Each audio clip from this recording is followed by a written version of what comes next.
evening, Trinidad and Tobago, and to all our viewers around the world. Welcome to Plain Talk on a Monday evening. And kicking off this week, we have as our guest former Minister of Legal Affairs, current Member of Parliament for St. Augustine, former political leader of the Congress of the People, Prakash Ramadhar, attorney at law. Good evening, Mr. Ramadhar. Good evening, Philip. Good evening, Trinidad and Tobago. Thank you for allowing me to share this time with you. We really appreciate it.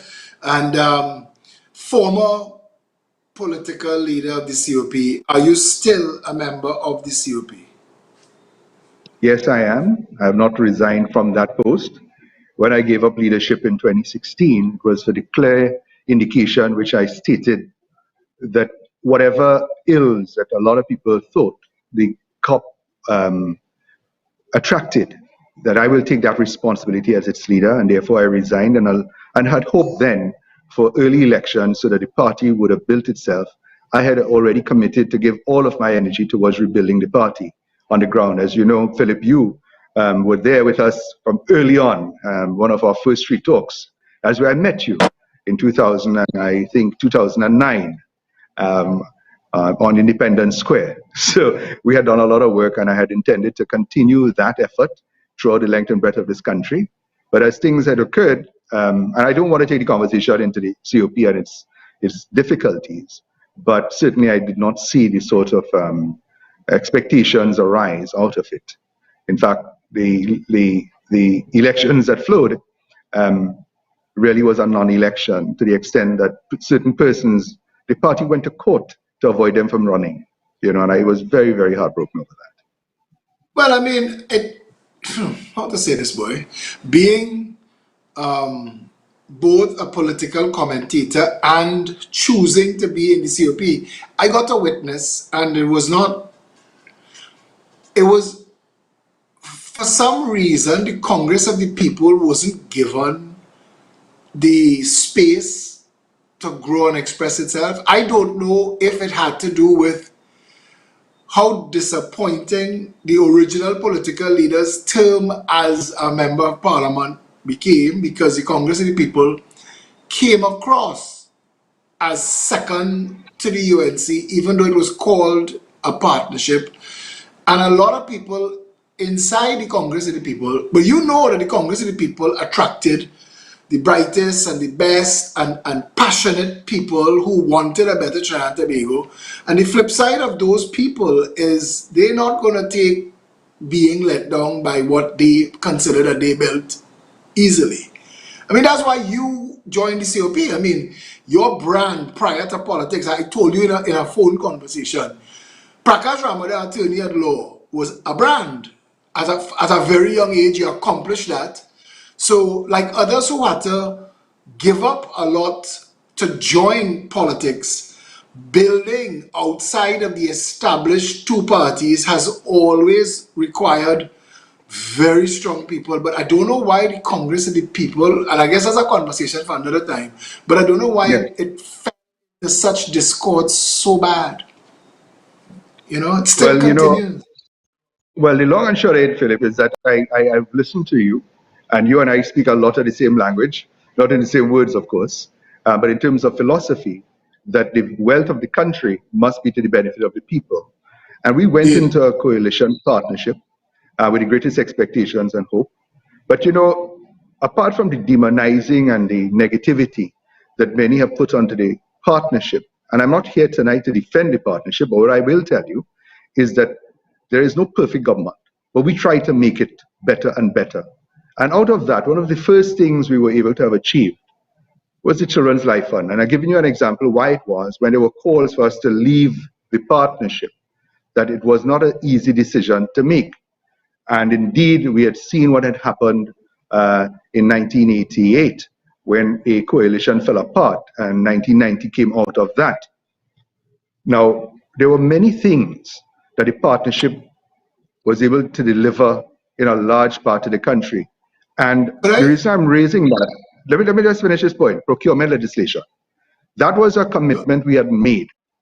And that is something that I think is probably the most important legislative change that would have come to this country. Into 5 years, if of it having been made law, it has not been implemented. So the very things we talk about, corruption and the value for money situations that plague us as a demon, really, that is where legislative change would, in a large part, deal with that. And the other issue, I mean, we're hearing the last few days now, the issue of campaign and party finance reform. Another thing that we had started, the COP, within the partnership government, we had a joint select committee, had done tremendous amount of work, and we were close to concluding that. Here we are now, an election is, I don't know, weeks, months away, and we're hearing now, and I'm grateful for it, because if it should become law, those two things together will dramatically change the landscape of how Trinidad and Tobago does business through its government. But okay, so I have to answer all of that. But I want to say that the reason I was trying to interrupt you is you said that 1988 it fell apart, and that led to 1990. And I didn't want to just leave that there because that's giving a lot of extra credence to what happened in 1990, and I don't think that that led to that as much as it. I guess maybe you're thinking it precipitated it in some way. But Yeah, well, on it the wouldn't have other, been the only reason, but it created the environment for it, where I'll, government I'll take. had gone in with the greatest amount of love, had lost, in the minds of many, the moral authority to rule. And there were many things that had gone wrong economically around that period of time. And therefore, the opportunists took that moment to suggest, well, okay, you had no moral authority to rule because you came in as one group, but you no longer have a large part of yourselves. And therefore, that you no longer had the right to remain as government. And that is something I think we need sometimes to spend, a little bit more thought on. And maybe because I wasn't prepared for that conversation, I have some questions that I wanted to ask you. But I like that you took Sure. us down this road because third party politics seems to be the whipping boy in Trinidad and Tobago, where it's easy for people to say that there's no room for a third party. What happens and what I've seen, Congress of the People, because what put the People's Partnership in office is a lot of the same passion that people felt for the COP, that they felt that took the uniting of the ONR and the ULF and others into making the National Alliance for Reconstruction, is that same unheard force, the 50% of the people that we talk about that never vote, when they get mobilized to come out and vote, it's almost like they're investing in the government. And if the promises that are made are not being kept, it seems like that group either abandons, so the government loses all its support, or that group itself undermines the government because it doesn't want to take responsibility for having created another version of the PNM and the UNC. Well, as I say, there's a lot of analysis that needs to go. There's no simple answer to this. It is either we fix things incrementally or by revolution. And we've seen the efforts of many by revolutionary change. Sometimes it works, sometimes it destroys a society. My view is that you cannot reinvent the wheel. And if there are opportunities to fix things, and you do it in large ways or in small ways, you continue to do that. And our effort in government, the COP, was really about fulfilling the promises that we had made. Now, whether enough time or enough effort had gone into that by the priorities, remember, we were not acting alone. We had to work together with others. But in a large part, our agenda was on track in terms of constitutional reform. I know a lot of talk these days about right of recall and that sort of thing. We actually brought legislation to the parliament to change our constitution for the right of recall, fixed election dates, and a host of other things. And it was demonized by something, let me just say, and a lot of people have forgotten. Remember the runoff legislation? Well, you see, the runoff was something that nobody was expecting, and that was bundled with constitution reform. And I think that's what turned everybody off, because it looked like the People's Partnership, especially the UNC, seemed bent on consolidating power rather than reforming the constitution. That's how it came across. Well, that's how it was. That is how it was cast.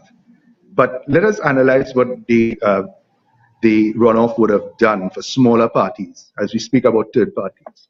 It gave you an opportunity, even parties that might present only one constituency, to go hard and go fast and furious and not be met with the issue of the split vote. Because if time came, then I had to talk to you, you had to talk to me, so that we could come together, and therefore my agenda could be put as a unified agenda going back if we had to do the rerun of the elections. So that But it is doesn't mean another, yeah, sorry. it doesn't mean that you chance that the smaller parties. Timothy Hammersmith, he was on the show and he spoke about Yes, his version of proportional representation, and he said that in absolutely.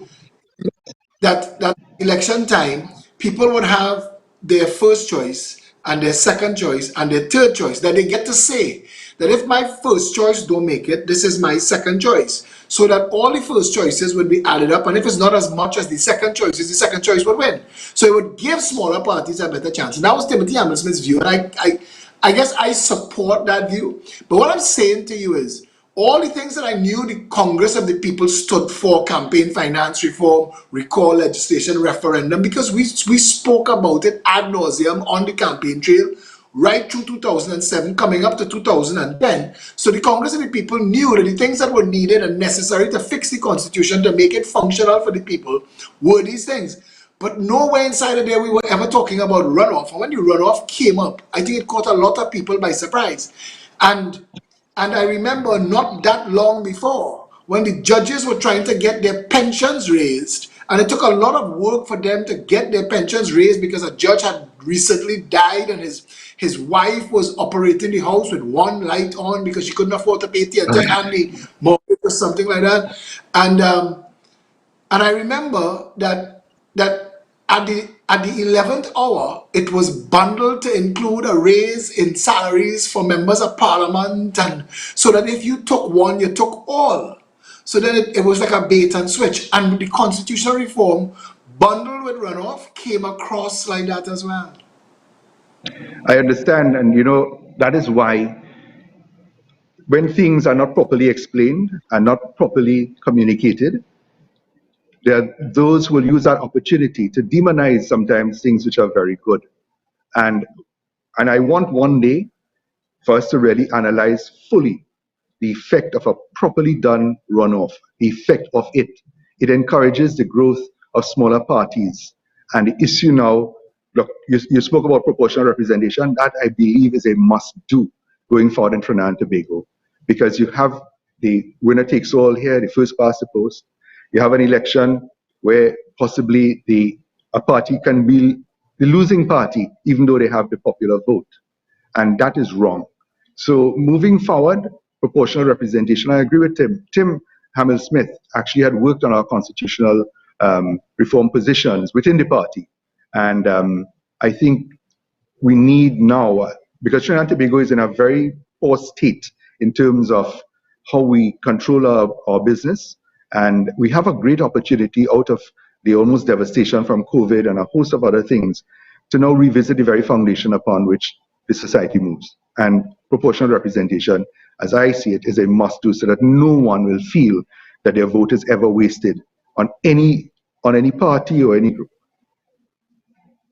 Okay, so from what I gathered, right, recall was to give the power back to the public, and that is one of the things that attracted me most to the Congress of the People, because I believe that we have elected dictatorships, and that for 5 years, whatever they want to do. I remember his name escapes me right now, Gordon Draper. Gordon Draper was in the parliament. I think he didn't attend one single sitting. He was drawing us a member of parliament salary, and he went wherever he went in the world. And it meant that it showed glaringly that your vote really mattered for nothing. There are no systems in place for you to call back, recall, investigate. There's nothing. I had to ask yesterday. I said, if you raise an issue in the public space, because we're raising these issues 2 decades now, and if you 3 decades now, and if you raise these issues in the public space, it's to beat the public into some kind of furor, to stand up and but how many times are we going to operate the country by total dissent with a government policy? Why isn't there any checks? Why aren't there any checks and balances in our system of government, where the people still have access to the parliament and could get a vote of no confidence in all 41. Shouldn't referendum being made law? Shouldn't that have been the first thing so that you could go back then with a referendum to pursue things like runoff and proportional representation and otherwise? Wouldn't that have made Well, it easier? look, if it is that we had a society that could really have real-time effect on its government, referenda is the way to do that. I agree with you. And there's a lot that we need to re-engineer in our own minds about how that should work in terms of the cost of referenda, and now with electronics, and we've seen now with COVID, that we could do so much without having to have the physical means, the electronic means of voting.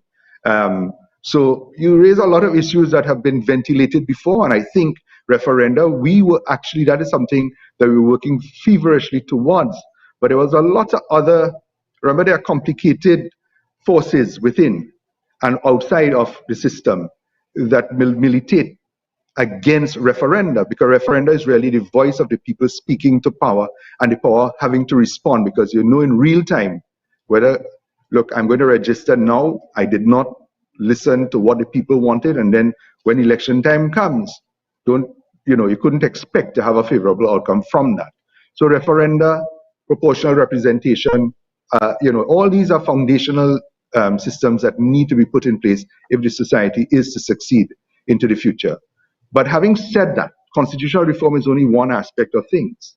But there's a lot more, and that is the awakening of the consciousness and the need and the power and authority and responsibility as a citizen to ensure that when you exercise your franchise to vote, it is not based on anything other than that which will make the country better today and in tomorrow.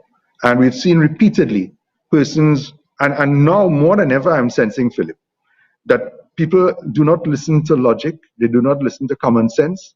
It is about passion and what you like and what you don't like. And whatever But you see, ideas come from the other side, right, is to be condemned, and anything that your side says is to be applauded. And I think we need to have a unless rebalance. unless you switch parties and the same people that they demonize if they wear a yellow shirt, if they cross over into the Yeah. red camp, they celebrate it they ever did before. Yeah, that nonsense continues. But you see, again, and I want to take it back to the time when the Congress of the People felt like once again we had our hand on the beating pulse of politics in Trinidad and Tobago. The Congress of the People in 2007, even though it didn't win the election, going into that election, the Congress of the People gave hope to a country long frustrated by politics as usual. And the Congress of the People, when it joined with the United National Congress, I left because I believed exactly what happened was going to happen. And it was the whole ham bone and the rice that the UNC needed the Congress of the People and their numbers to push them over the top to win the first past the post and all of that drama. Great. But everything that the Congress of the People stood for got pushed aside, and the UNC went back to its agenda. So when we started to deal with issues that looked like the United National Congress was running this show and all of the infighting started, it was always going to lead to a tsunami, an avalanche. It was always going to build on itself. And what happened inside was going to open the door to all the hate outside, because our politics is politics built on oppose. I vote against somebody. I'm not voting for somebody. So if you get into office, all of the people that voted against you, they're not suddenly going to love you, especially if you have Jack Warner and Gypsy telling people, you have vote first, you have nothing to get early in the game. Yeah. Well, it's a lot of things that went on, but we achieved a whole lot. And learning the bitter lesson of 2007, 148,000 votes. And even before then, in 1990, the ONR, 90,000 votes. And I remember the Calypso, not a damn seat. And the truth is, without being in government, you can really make no change. That is the truth. I remember the days when Catherine Stolmeyer White and Navi Muradali and several others will stand outside of the parliament begging, having written to the Prime Minister of the day, the leader of the opposition, the Speaker, and the President, to create a life fund so that children need not die in this nation for medical attention that was achievable, but they couldn't afford. And we had gone to see ministers of health on that, and all we will get is $60,000 at most when you needed $2 or $3 million. So when we went into government, guess what? The very first note in the cabinet that we passed was the children's life. And I just given an example. So it is easy to say that there was a failure, but there were many successes that will not be heralded. And let me come back to the most important foundational structural change, procurement legislation. It is known, and the Americans say it's baked into the system, that there are persons who contribute and finance parties, and they expect that if their party should win, that contract should come their way, not at good value, but certainly at ridiculous profits, to the extent that they are corrupt. And if we do not fix that, then it is really selling the elections over and over and over. So procurement legislation will take away the appetite from many to finance parties for the purpose of gaining favorable treatment at the expense of each and every one of us. Now, I know you have your party, and I know how hard it is because the COP never had major financiers. We had people who helped us, yes, and we are grateful to them. But we never had the sort of money that we would have liked to do the programs, because we never would promise anybody that we would give them a contract or allow them to manipulate the system so that they will profit at the expense of our children. And that is why campaign and party finance reform is now very, very important. So that, for instance, if you have a certain number that you could show of membership, then possibly the state may be able to award you some assistance financially or otherwise to carry your campaigns and your programs to strengthen the democracy. If I could add to that, there are simple laws that the parliament could make right now. I remember in California when the governor was recalled, and all of the people threw their hat in the ring. When Arnold Schwarzenegger threw his hat in the ring for governor of California, the FCC wrote every broadcaster to remind them that there is something called an equal time law. And if you show it at any time between now and when the last ballot is counted, if you show an Arnold Schwarzenegger movie, you would be in breach. If you show a trailer, if you show an ad, if you run a movie and it is 1 hour and 16 minutes long, all of his opponents, you will have to give 1 hour and 16 minutes to, or you will be in breach of the operations of your license. And I'm saying this to you in a country where nothing works. I'm saying this to you in a country where you could put a Speaker of the House. I mean, our system is so ridiculous, it's bordering on ugly, that we would not go to a football match to watch Manchester United play Chelsea if Manchester United were allowed to run on the field with 15 players and Chelsea have 11, and the extra players get to be the referee and the linesman. But that's what having the Speaker of the House being a member of the party that won the election, it just adds insult to injury. It gives more unfair advantage. It nullifies and neuters the opposition. So what is the point of the farce and the stunt if all of us know that can't work? And institutions ought to be manned by people of honor. We inherited a lot from the British, where there was an expectation for conventions to apply. But in this country, it appears that the convention is loyalty to party first and not about personal honor. And as we speak to institutions, corruption in itself is permitted by the institutions. Every government expenditure, there are professionals along the line that are there to ensure that we get value for money, to ensure, for instance, quantity surveyors and consultants, that the quality of work that we get is up to standard. So it is a whole national issue, in fact, international issue, about the quality of people and the honor and integrity that we expect that they must have, and certainly we cannot find. The issue of the speaker. In a country Yeah. this corrupt, you come back to the speaker. In a country this corrupt, where Yes. we dealt with the Eric government for the first 30 years of this country's existence, and we dealt with a level of corruption that was unheralded in the world. People still, they've used Trinidad and Tobago to write laws in the United States of America. The Justice Department relies on a corruption law, an anti-corruption law that had to do with Sam P. Wallace in Trinidad and Tobago.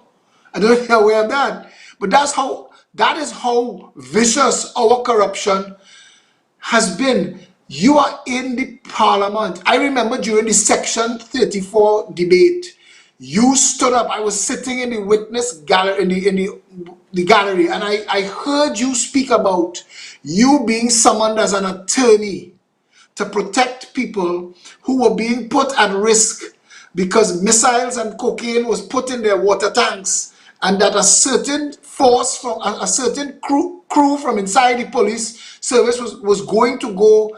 And I live in this country, Prakash. I live in a country that is so corrupt. People could do and say just about anything and get away with it if you have money. Well, Philip, I'm realizing a lot of people, the memory that you have and the knowledge that you possess, a lot of people may not. And it's important. That, to me, was one of the most significant events in this nation's democratic history. And how fragile a democracy could have been. Sadiq Baksh, he was out of the jurisdiction. I got a call very early that morning, if you'll permit me a minute to speak on this, that, look, they're going to set up Sadiq and his family, that they had placed in his water tank cocaine and mortars. I thought it was a joke, but the source that called me told me this is very serious, and that do not assume that there is no truth in it. So as a result of which, I called the San Fernando police. First of all, I called Sadiq, and he was in Canada, and I told him what had happened. I said, I need your permission now to call the police and to deal with this matter. He said, of course. I called the San Fernando police and told them of the information I had. I raced down there. And in the interim, apparently, a squad of police had left Port of Spain and were on the way down. But the San Fernando police reached there first, and we were there. Nobody believed it. And the police went in at the invitation of Mrs. Baksh, and my invitation I had arrived. And they started to search. And the shock, till today, I get goose pimples thinking about it. Bags of cocaine and then mortars were actually taken out of that. Until this day, no investigation has unearthed who put it there, although we had information, very solid information as to who contrived that plan and who had placed it there. Now, had there not been that slippage of information to us, Sadiq Baksh and his family would have been prosecuted, possibly for terrorism and narco-terrorism at that. Because what are the mortars there for? The cocaine.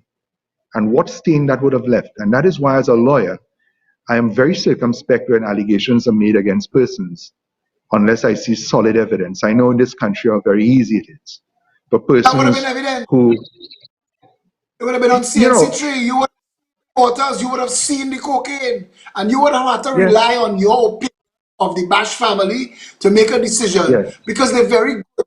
In our party, we have a member, she's our chief research officer, Anne-Marie Dulal. yes, And Anne-Marie refers to the PNM's ability to bring the noise. That's how she calls it. They set a play and they play it, they bring the noise. I watched Faris Al-Rawi, even after every single organization of note that had anything to do with sexual email gate, all said that there is nothing here. I watched Faris Al-Rawi tell the nation with a straight face, even if the emails are untrue, the substance of the emails could be true. And I was on a television show and I said, that is the equivalent of telling people, if a horse rode in here on a unicorn, if a cowboy rode in here on a unicorn, even though unicorns don't exist, pay attention to the horse, to the cowboy. And I was trying to make the point that he was making a point that even in the absence of the vehicle, you remember this guy, Mahale, and the invisible car that they used to talk about in Trinidad and Tobago long ago. Characters, if you ever read the history of Trinidad and Tobago, they had some characters, one of them named Spit in the Sea, and the other one named Mahale, and Mahale had an invisible car. They wrote a calypso about it. Spit in the Sea was late to get to Kokori to spit in the sea. So he flagged down Mahale to go to Kokori in an invisible car. The two of them crashed into the commissioner of police. Two madmen running through town. But that is exactly the image I got when Faris Al-Rawi was sticking to this issue, and to this day, they will never come out and say that, okay, there was nothing to this, because if they do, somebody is going to have to investigate what then was Emailgate. And the fact that that could have happened in this country, the fact that an opposition leader could have assaulted the parliament, I think that the closest we have ever come to open treason is that. And that there Well, it have been was no investigation. well, no consequences out of it except the closure of an investigation that, in the minds of many, remain open because of statements like that and from the present Prime Minister, that you do not have to worry about evidence, you do not have to worry about facts, you don't have to consider those things. Once the allegation is made, it is sufficient to believe it and to destroy. We went Bring, into an election 2015 with that hanging over our heads, and even now, you see, and that is why a lot of the reputation of the People's Partnership didn't come from the actions alone of some of our colleagues.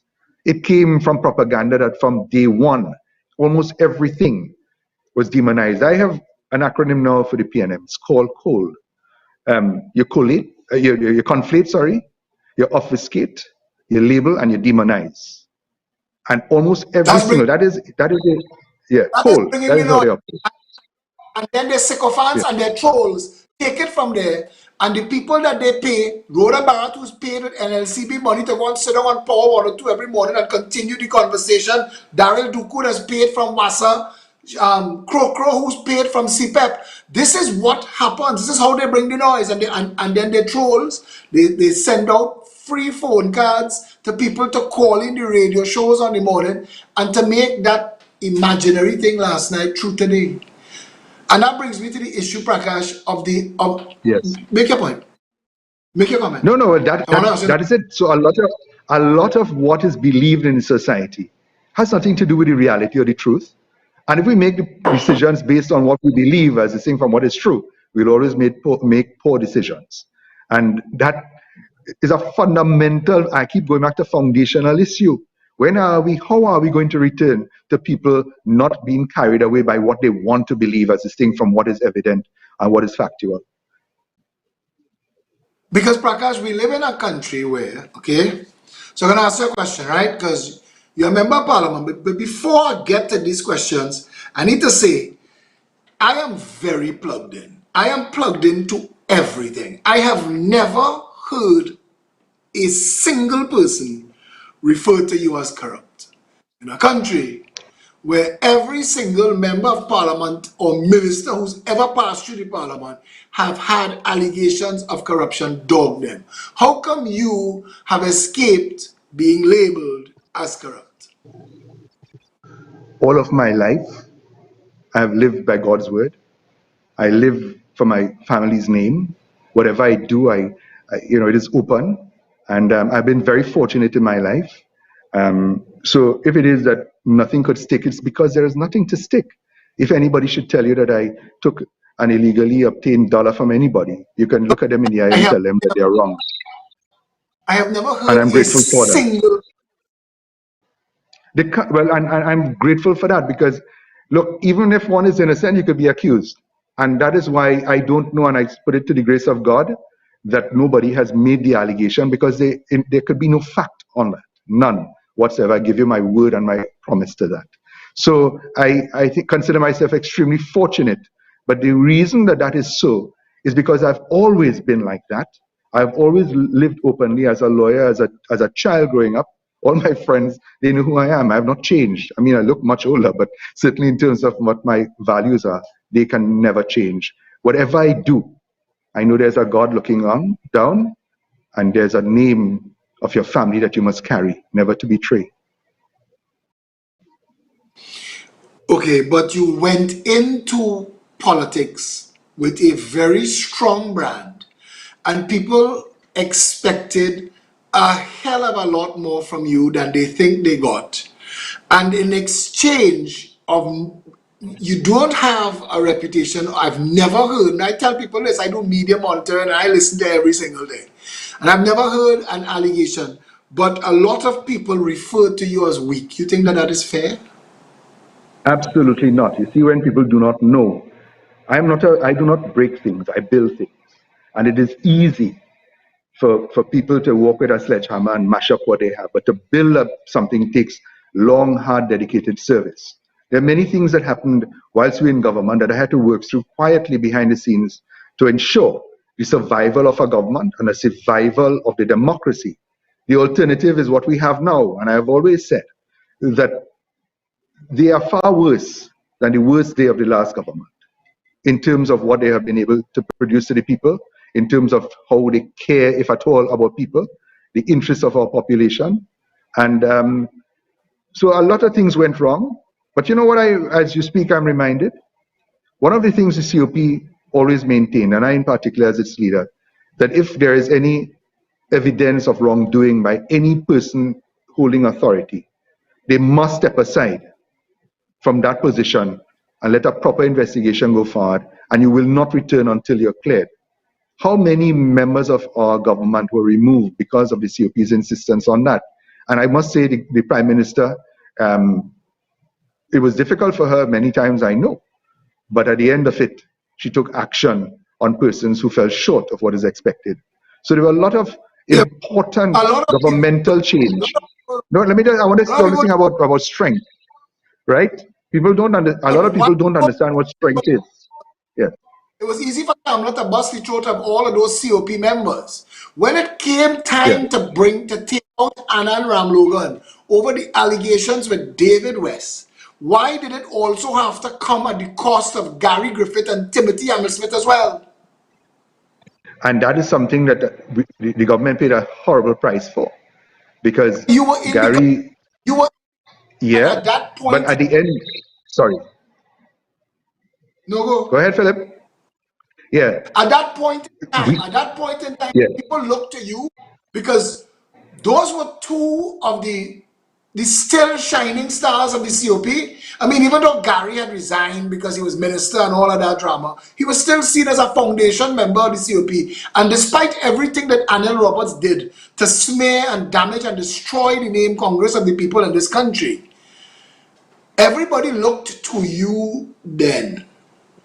That was a difficult time in the party. I know I was in a lot of the meetings, I was in a lot of the conversation, but I'm saying to you to tell the people who are outside there, who it looked to them that you didn't stand up for the party, that she didn't consult you, or if she did consult you, the cost was way too high. As they say, the juice wasn't worth that squeeze. Losing those type of members from the government that still brought it some moral high ground cost the government, as you said, but it reflected badly on you personally. right. You see, and that is the point. I am not one to come out in the public and make noise. We do what we could within. Those are the rules of the game. Cabinet collective responsibility. I know it sounds almost nauseating, but that is the rule of the game. And that there are many things, for instance, when our mayor in San Fernando, Ms. Kudre, moved over to the UNC as an example. There was a very early in the partnership term when everybody thought that we should have walked. I was very, very strong with the Prime Minister internally, and within a month or so, she was removed as mayor and Navi Muradali became mayor. I'm just giving you an example. There are a lot of things that happen that will not come into the public domain, and it would, yes, But then she was given a I ministerial lost, post. Now, Mali was given a yeah, ministerial post, local government. It seemed to be a promotion. a promotion, exactly. So that is why when I say that we had to work within confines of things, but the long and short, we stood very firm that it cannot take, whether she got a promotion or not, right? We got back our position, and some may say that she was promoted. Yes, she was. But at the end of the day, the COP stood very firm on that point that we had to be returned to what our agreement was. And there are a lot of things, as I repeat, Philip, as you know, and as you are the leader of a party, that you will have to work out internally. Otherwise, the alternative is to destroy yourself very publicly.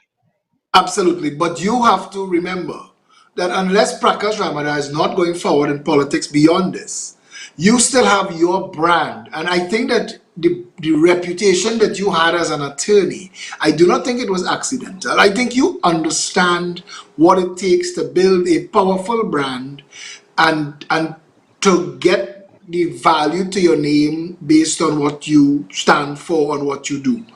I'm still saying, looking back on it now, at that moment when those announcements were made, because Trinidad did not take it nice.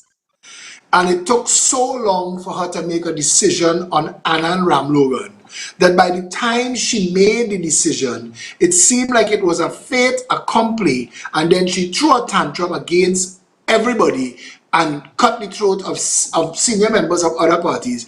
It looked to the rank and file. And I need for you to say to me, looking back on it now, if you were given another chance, because that was the moment for real politics and the public should have seen it.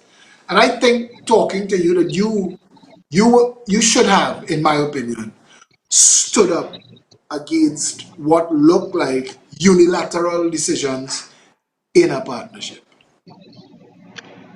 2020 is hindsight, of course, and that there are many things in life that one could wish to revisit, but it is what it is. And we knew then. Look, that was in early 2015.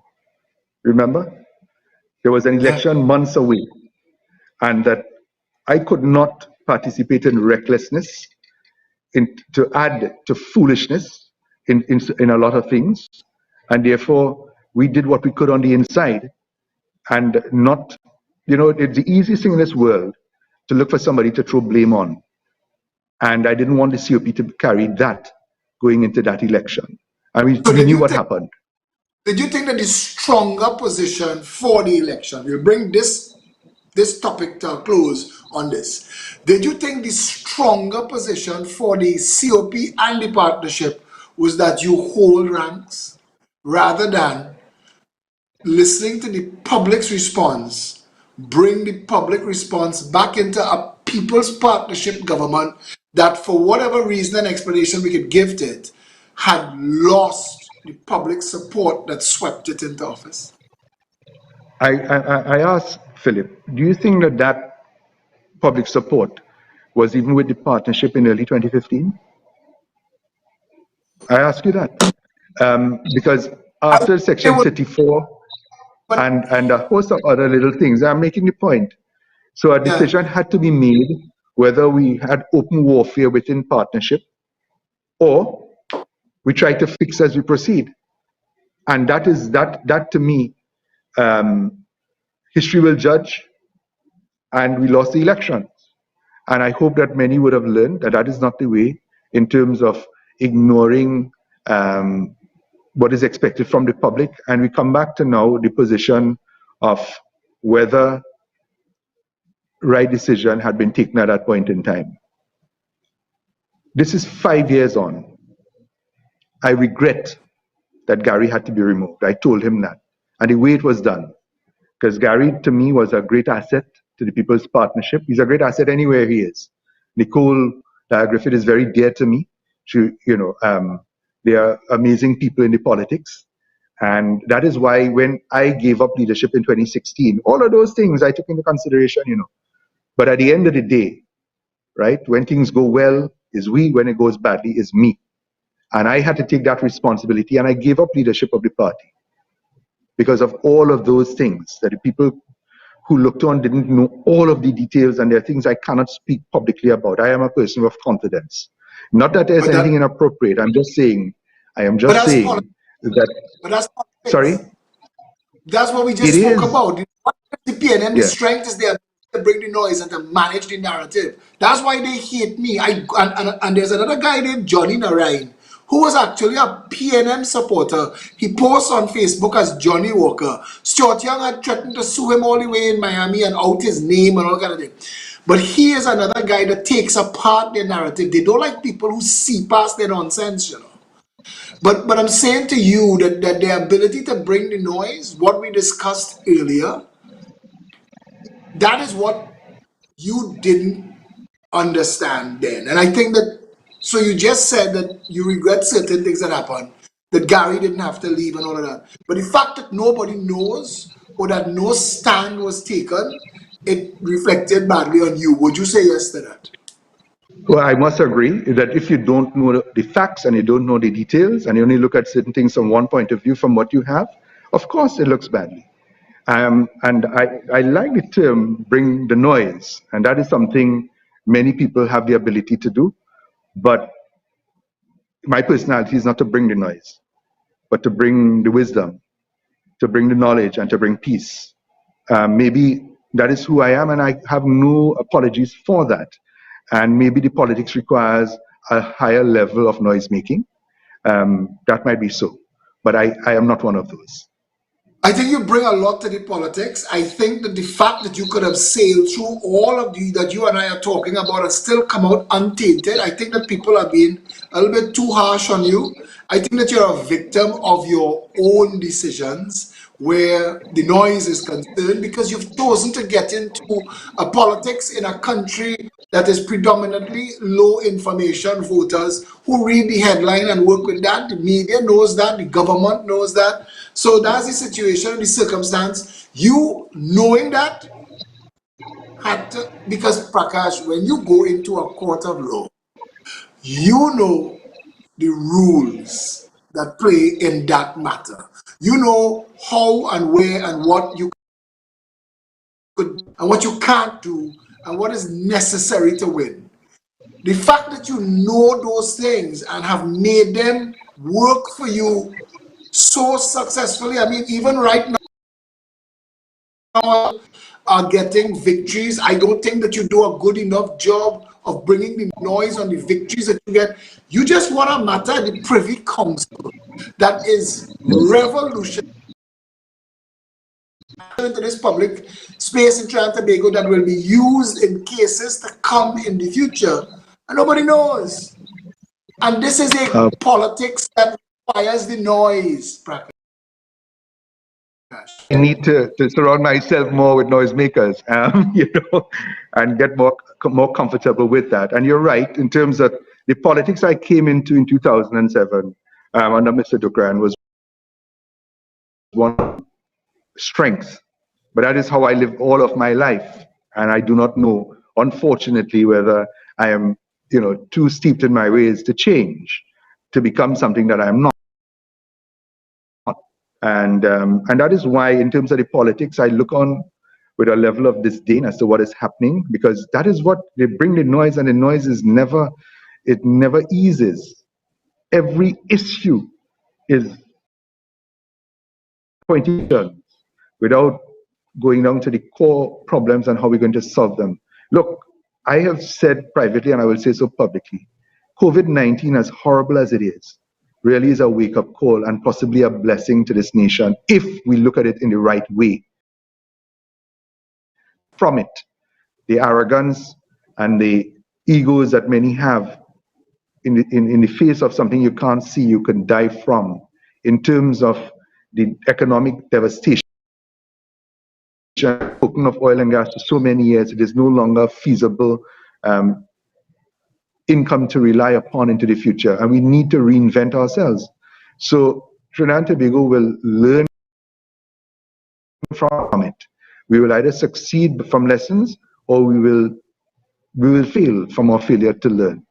So in terms of the politics, if it is that we are going forward, Philip, well, then I think we are in for a miserable future, because noise doesn't bring us anywhere. Yeah, sorry. No, it doesn't, but it is the nature of politics. And if this is the game that you're playing, you can't change it by abandoning the terms. I don't know how else to we're getting a little bit of internet Yes. disruption on both So I don't know if it's affecting what you're hearing from me because it was affecting what I was hearing from you, and it could be a passing cloud in the insanity that is our internet, or it could Yeah, be what people hearing. But let's look at this whole issue then, right? Because for people to believe in what you say you could do, they have to believe in you. Yes? correct. We've had things take place in this country, and the public looks to people in positions of authority to highlight these issues and to champion these issues. Corruption, drug trade. The drug trade in Trinidad and Tobago is massive.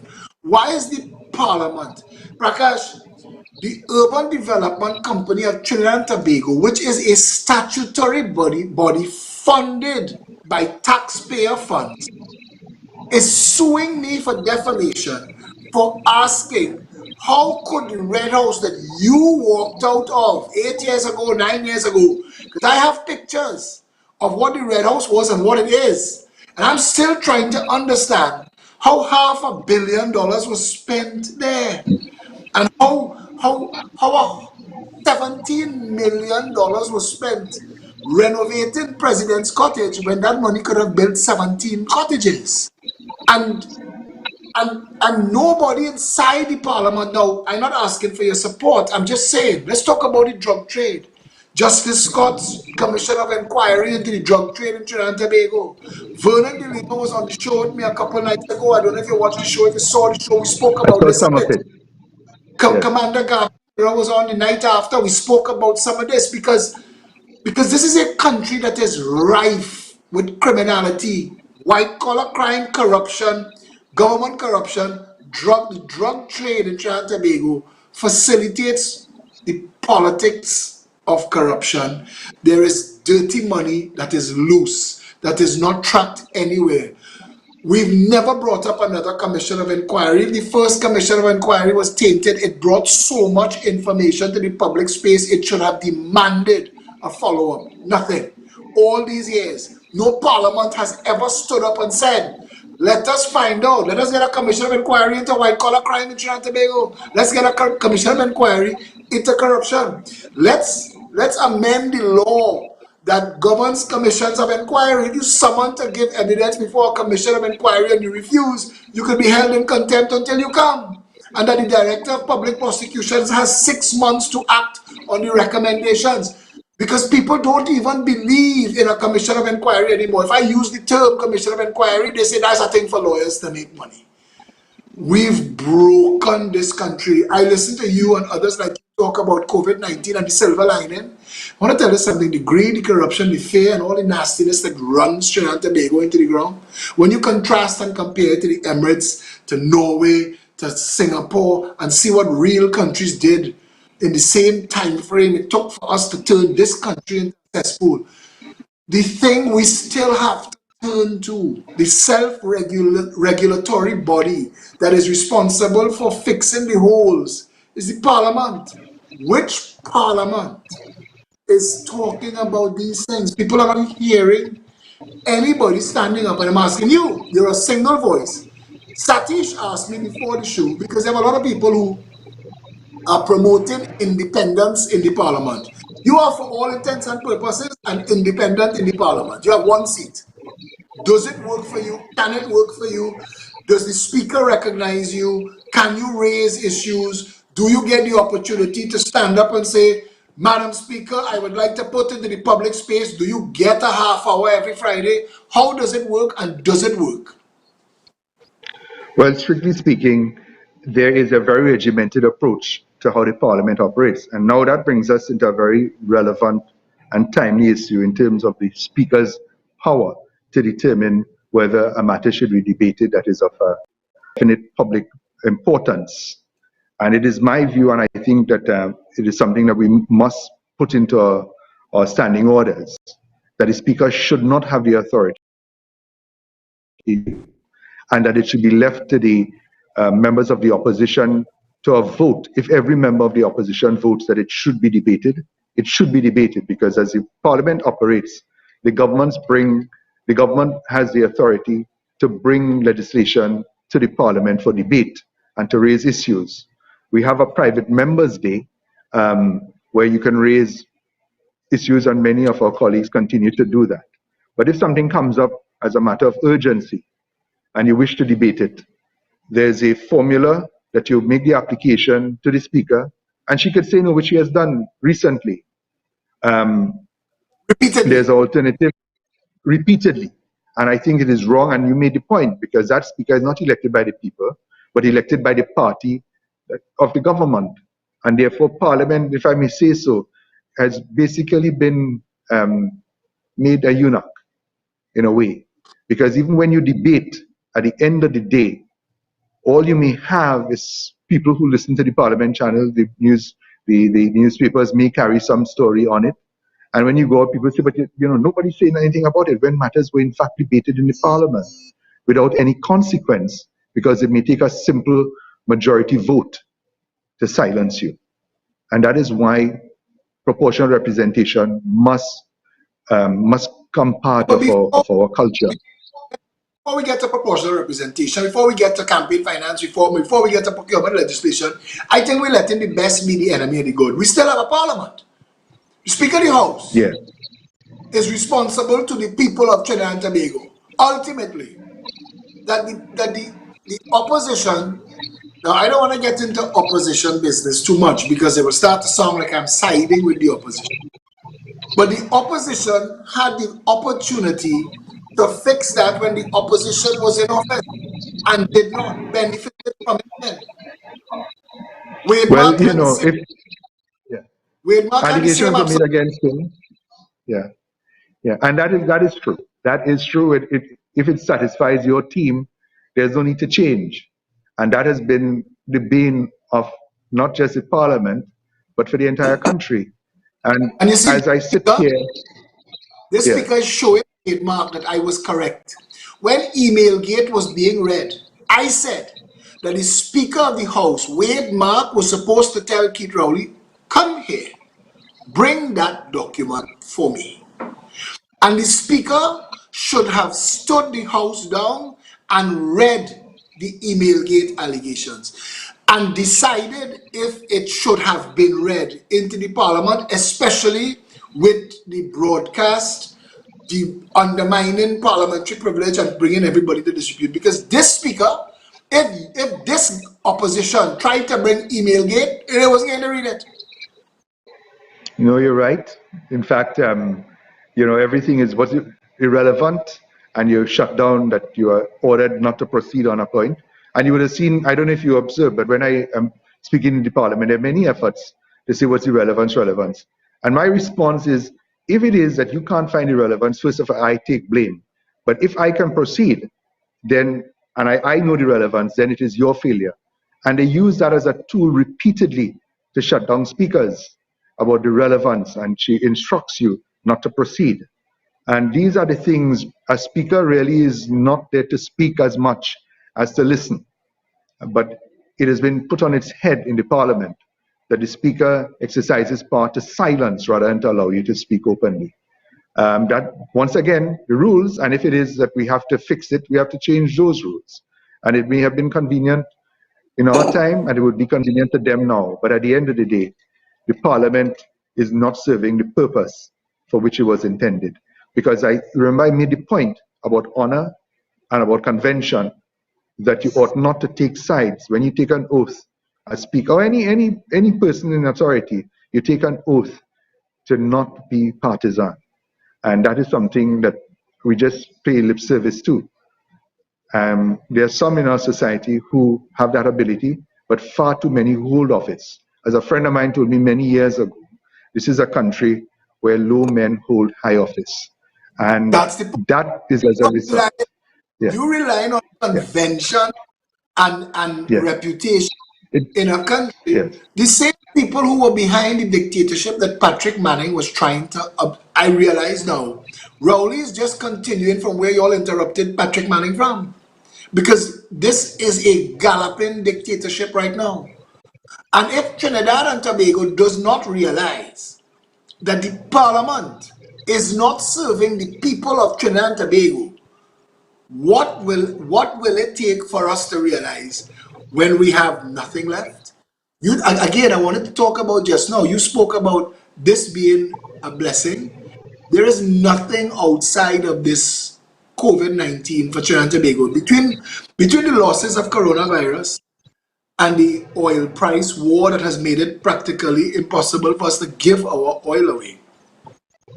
I don't even know what this government is going to do to bring money into this country to keep the lights on. I have no clue what their plans are when the Prime Minister has said we don't have enough land to grow food and it is impossible to diversify the economy.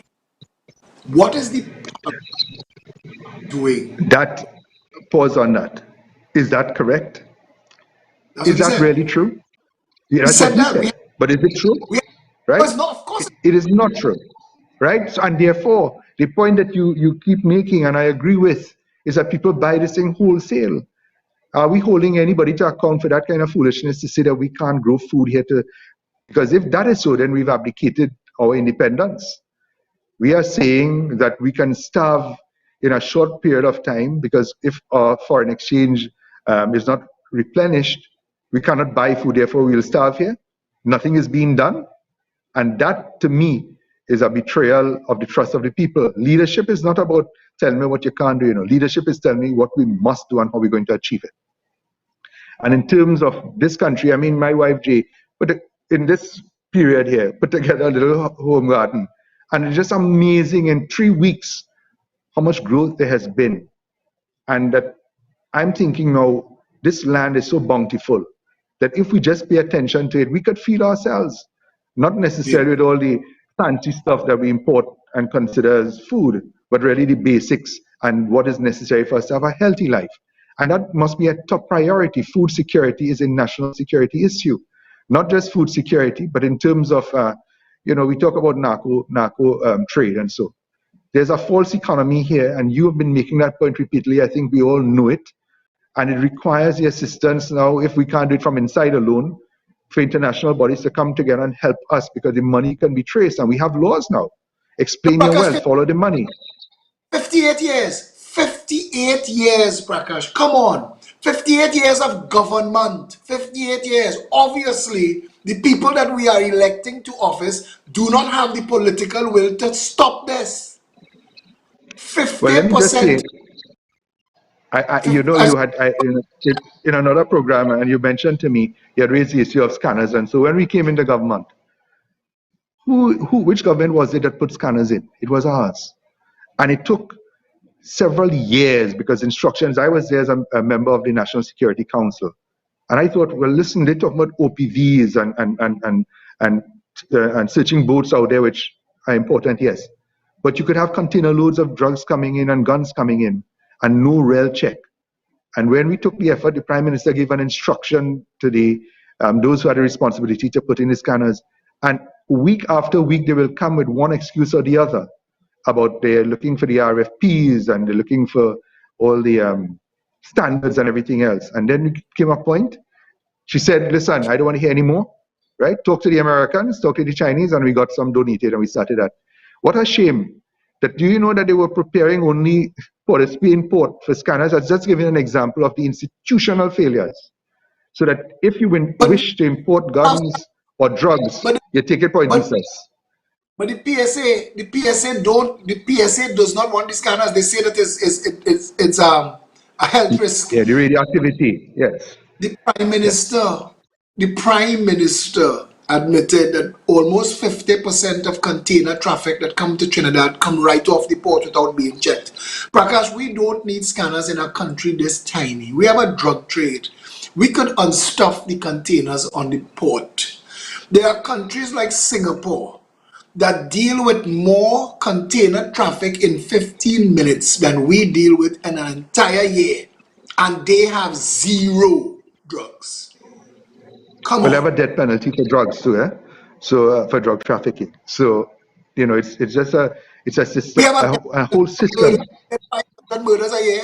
It's not just the law; it's the willingness to enforce the law. Who's disagreeing with you? right? And that is why there's a hypocrisy at all levels where we have laws on the books. We have people who say that we uphold the law, but when it comes down to basics, people's will could be bought off. And that is, that is a sickness that we will face. And that's why we pay the penalties for it. I agree with you.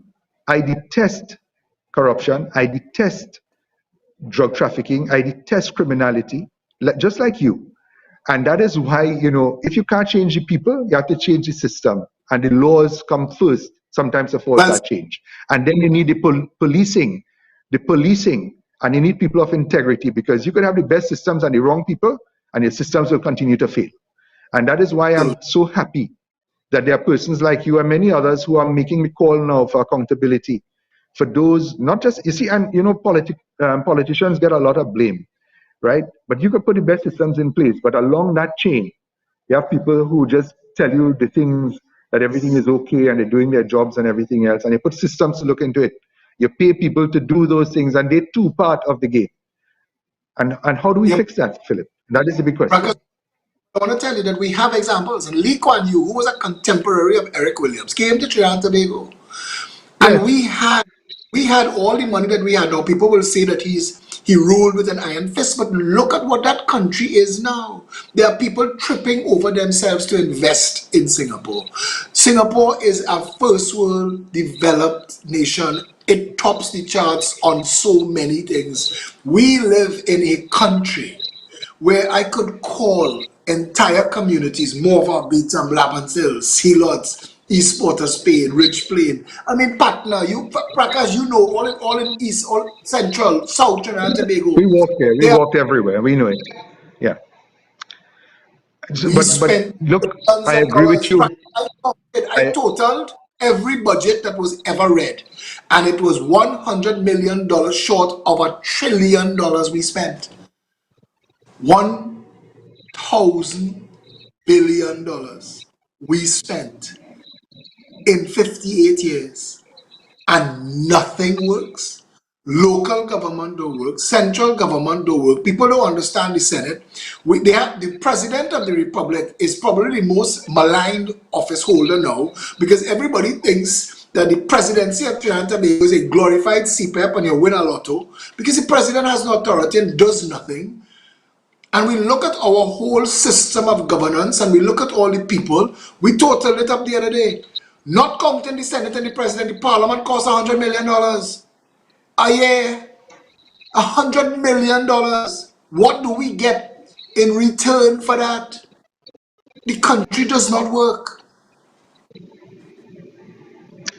asked the question, is it one thing that needs to be done, or a lot of things that need to be done to fix this? Philip? It is the order of things that need to be done, and you and I agree on that. It is the order of Yes, things that need to be absolutely. And, done. And we and need, therefore, yes, the most no, important of the things that need to be done is that people take responsibility for not just leaving it up to an election day to say, well, the government, and then at the end, your party in and you support it, right? And that is why I went into the politics, to try and fix things, and we did a lot. Absolutely, we couldn't repair all of the ills of the past, but we made that effort and we were able to achieve a lot in that period. Nowhere near what we wanted to, because a lot of it is structural, and then you left things to others to do on the basis that they will do their jobs and duty. We realize that it is not, it wasn't going to happen, and therefore the systemic change that is required is going to take a lot more effort, with good souls looking on, but doing the best that they could, with the best you of said good. ideas, importing technology to ensure that you have proper controls on things. And it is listen, money is really one of the biggest problems in the country. And when Singapore, and as you spoke to that, they had almost no resource other than themselves. They had to rely Yeah. on their own creativity. We had oil and gas, But and it came to leadership, yeah, sorry. Prakash. It came down to leadership. You spoke just now and you said that you accomplished a lot of good things. And right up until the Section 34 March, right up until Yes, we found out Section 34 left out Clause 12 or Schedule 12 or whatever it was that allowed white collar criminals to walk, I thought that Section 34 was one of the greatest laws that we had ever endeavored to write because it righted a terrible wrong, a terrible injustice. The schedule that was left out that allowed white collar criminals to work. You were in charge of the legal Legislative Review Committee. And that was legislative not the law that we passed. Legislative Review Committee, right? That was not the law that we, the government, put before the draft. parliament. Some, It was changed. something went something went wrong in the Senate, and it came Somebody along as an amendment to us. Yeah, somebody and changed the law and it was amended the changed there law. in the Senate. So the House voted for a law, and the law that was sent to the Senate was changed, and then it Absolutely. came back.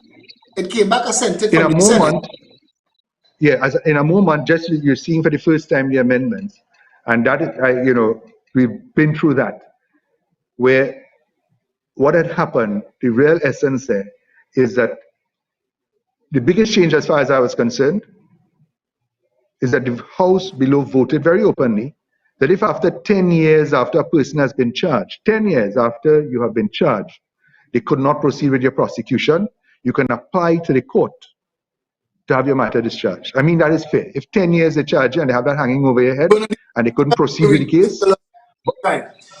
Vernon de that's why Lima you said broke that up. is a Vernon de Lima Yeah, said that 10 years is a yes. ridiculous amount. If you cannot proceed with a matter in 3 years, it should be struck. Well, the opposition of the day wanted 7 years. I insisted no, 10, because we do know we had to fix a lot of Yeah, the log jams within the can't do, judiciary. No, but you let me just can't make the do it. point, Philip.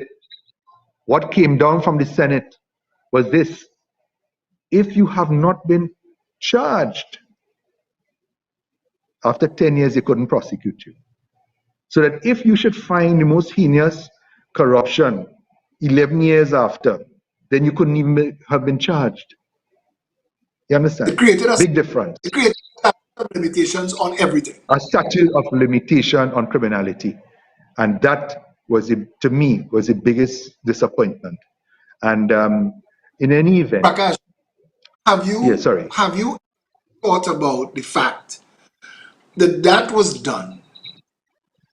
Herbert Volney accepted responsibility for doing it. Remember that?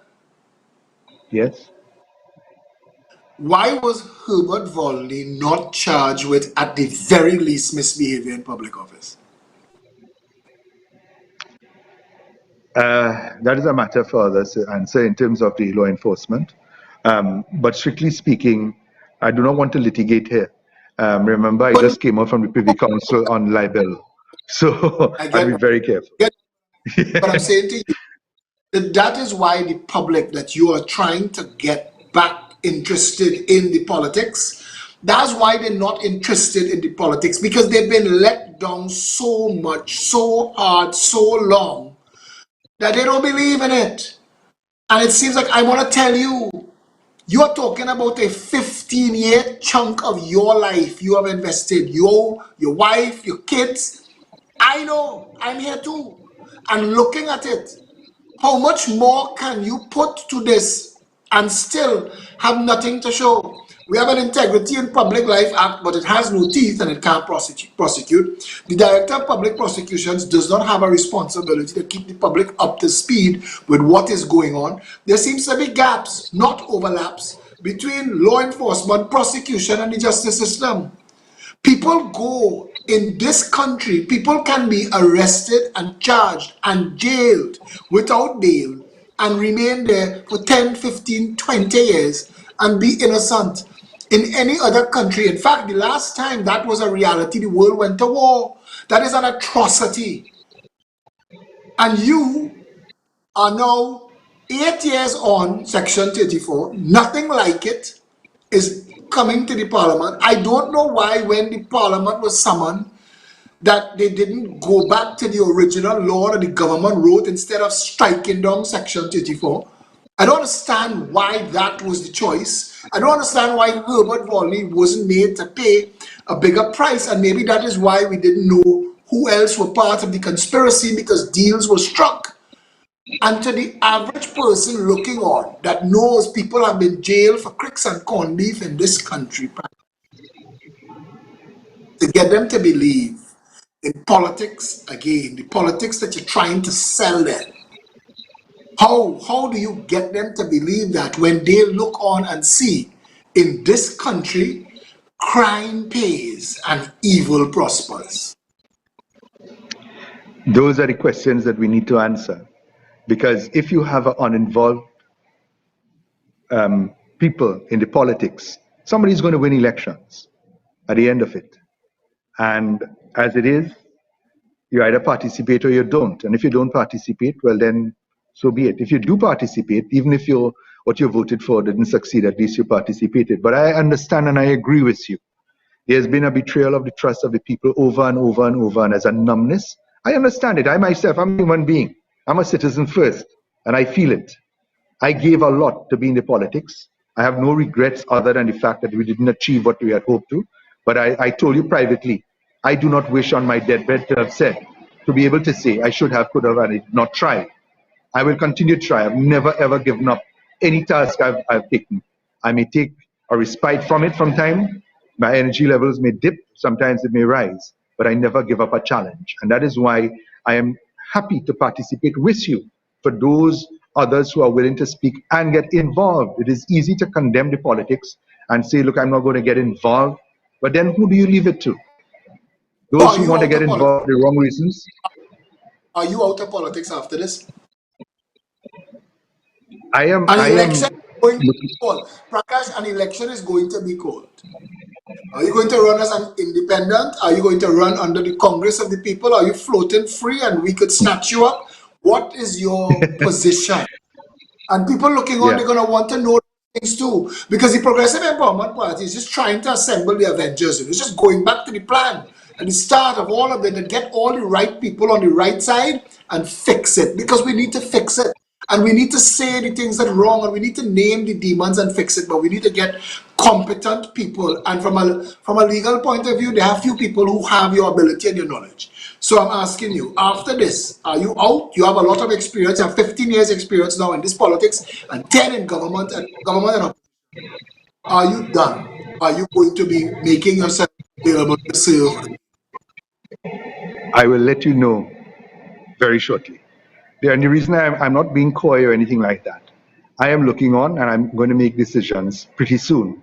I want to ensure, just like you have articulated, that whatever I participate in must deliver to the people to regain the trust of the people. And that to me is the most important thing. If we can restore trust between its leaders and the people and its leaders, then we will be able to move this country. If we don't have that, it'll be just a game, because if then a government that is voted in and the people don't really care and they don't trust, they have no reputation to live up to. And that is what, if you're assembling the Avengers, that is a great thing.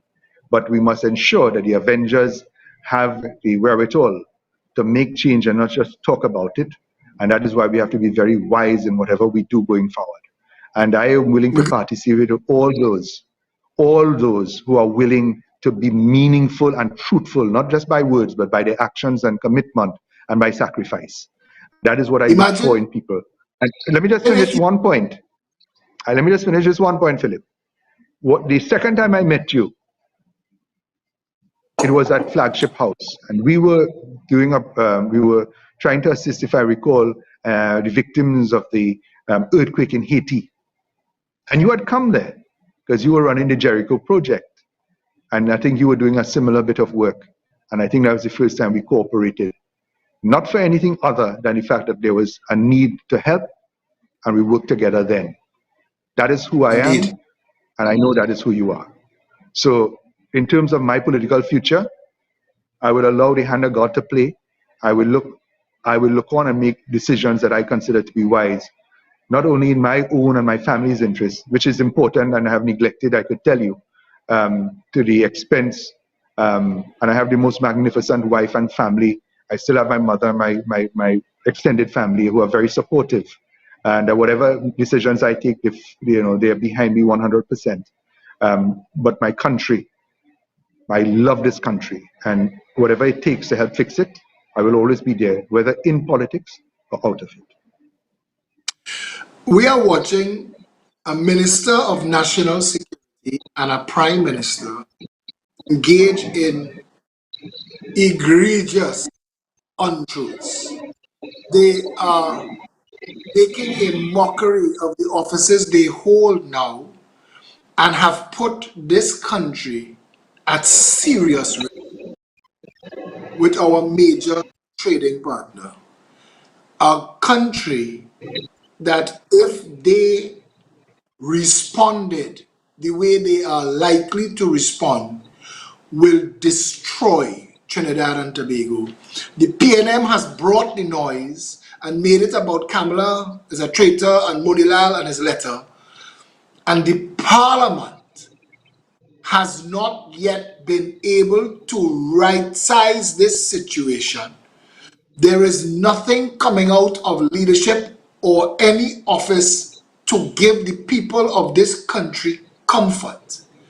Are you happy with that state of affairs? And do you believe in this Parliament's ability to right size and regulate this government? Do you believe that this Parliament could call this government to order, taking into account how much danger they have placed this country right now? No one could be happy with the state of affairs of what is going on. The fear factor in many and a deep concern that something terrible has gone wrong, that we could be victims of a sanction or sanctions from the US government. In terms of the parliament, once again, it's a matter of the structure of the parliament and all, I shouldn't say all, but what has been done. I see a lot of debate in the public domain, which is crucially important. The question at the end of the day is not what happens in the parliament, but what happens in the hearts and in the minds of all of our citizens to make an assessment based on the facts as best as we could know it, on the circumstantial evidence that is available to us, whether we can believe what has been spoken by our leadership or whether we must be left in grave doubt. And if we are left in grave doubt on a matter so high and serious, then it is up to every citizen to take responsibility. The parliament at the end of the day is parley to talk. Action comes by how you react So, in your responsible. constituencies. Hold on, right? In your constituencies. But nobody thinks that they have the authority or the power to call their MP, whether you're a government MP or opposition MP, and say, look, this is something that we will not accept, and tell whomever, especially for government MPs, that we will not be voting unless you come very, very clear and clean on these matters, and there'll be a consequence to it. Now, That having is the said only that, Philip, That's the only option we sorry? have. That them that we're not going to vote for you. We want them fired now. There should be an investigation. Law enforcement should be arresting people who have put this country at risk. When does that become part of who we are? Well, if it is that there is evidence, now, first of all, and I want to make this very clear, I do not know if there's any breach of any local law. Understand? You may be acting well within the law by actions you do, and I'm not taking this not in relation only to this issue, but in terms of other things. If there is a breach of local law, of course, then your law enforcement has the authority and responsibility to investigate and to take action. If there's a breach of, I wouldn't call it international law, but if there's a breach of an international decision, then it is a political thing where other authorities can make decisions as to how they respond to Trinidad and Tobago. If, for instance, there is real evidence of trafficking in narcotics and that money came back to the country, out of that, well, then certainly there's a breach of not a national law, but for local law, and therefore you could have an investigation, criminal investigation locally and internationally.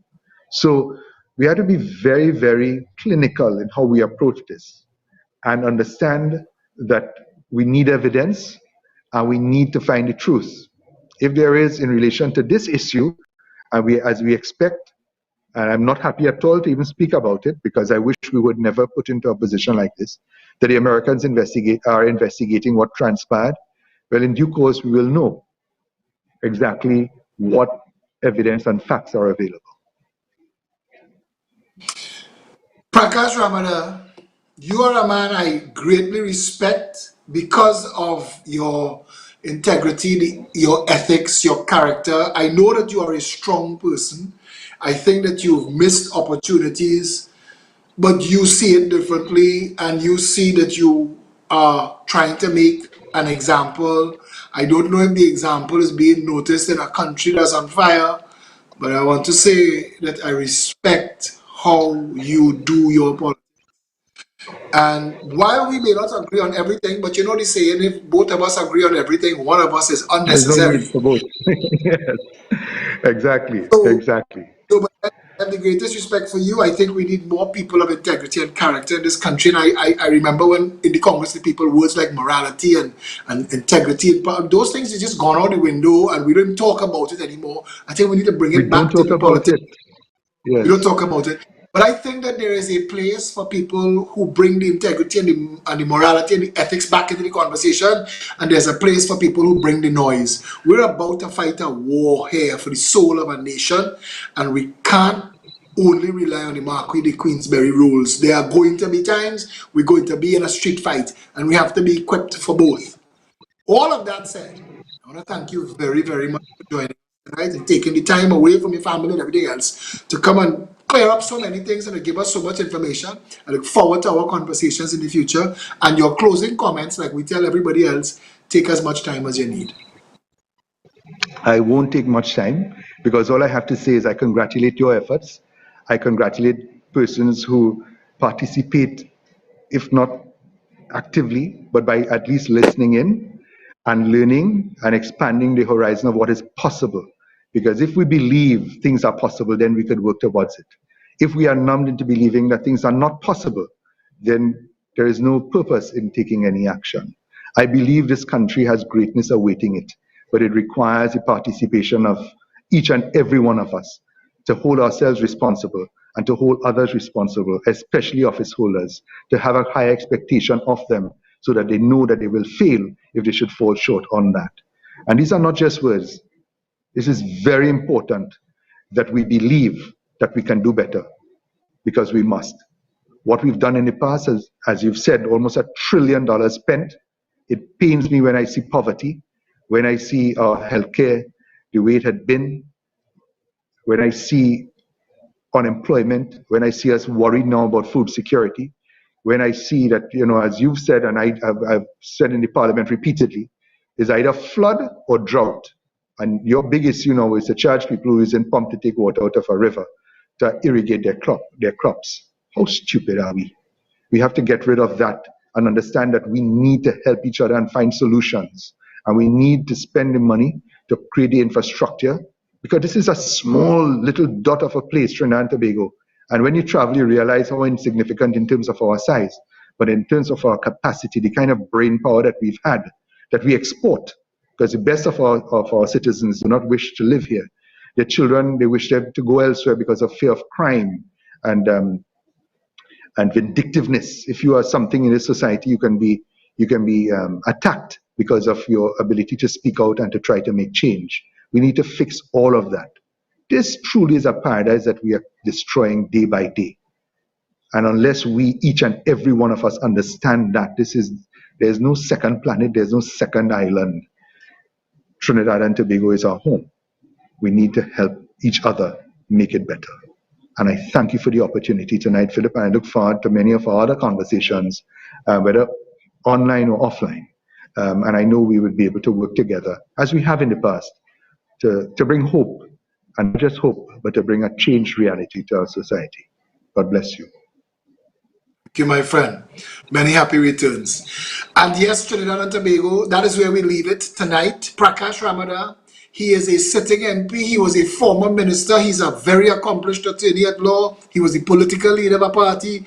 He speaks from a position of knowledge And I think that we need to tap into all of that knowledge, and we need to get all of the good people on one side of the fence, because he touches on it, everybody else touches on it. We all have our different ways. Some of us approach it head on, some of us approach it in a circuitous route, but all of us want to get to the same place where Trinidad and Tobago is rescued from those that have had it in their clutches for 58 years, and the exchange and change and exchange that have left us a ruined and broken place. We talk about things, I mean, Prakash talked about a couple of them. Let's talk about the fact that our education system doesn't work, our water management system doesn't work, our food security system doesn't work. We have nothing. Prakash said we are a dot in the sea.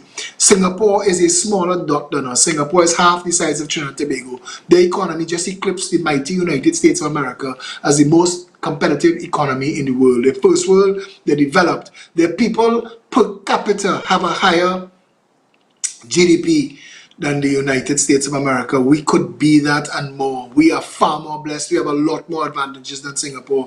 We've just been cursed by criminals in public office. And it is time to vote strength into office, to walk with a big broom and sweep all the rats and all the roaches out of all of our offices of state, and put good people to work, and all the bright technocrats and all the people with the integrity and the character. We need to usher them into office and protect and guard them as we rebuild Trinidad and Tobago. But we're not going to do it without strong soldiers. And if you are watching the show and you, for the first time, and you're learning that there is a Progressive Empowerment Party, welcome aboard. PEPTT.com. Check us out. Sign up. Join us. Come on board. If you would like to make a donation, 769-4590. Felicia Holler, she's the chairman of the party. She's also the chairman of the finance committee. Make a donation. $5, $50, $500, $5,000. We need money. We need to pay for the advertising that fights the fight to get us into office. We are assembling a fantastic group of people of heart and compassion for this country, that want nothing more than to see a better Trinidad and Tobago for all of us, for our parents and our children and our children's children. If you want a better Trinidad and Tobago, join up, join us, come together, add your voice to the growing wave of committed, patriotic, civic-minded citizens. And until tomorrow, we have Dr. Bo Tiwari, a Member of Parliament, former minister himself, joining us tomorrow to talk about the economic future of Trinidad and Tobago and other issues. So until tomorrow, stay safe, Trinidad and Tobago.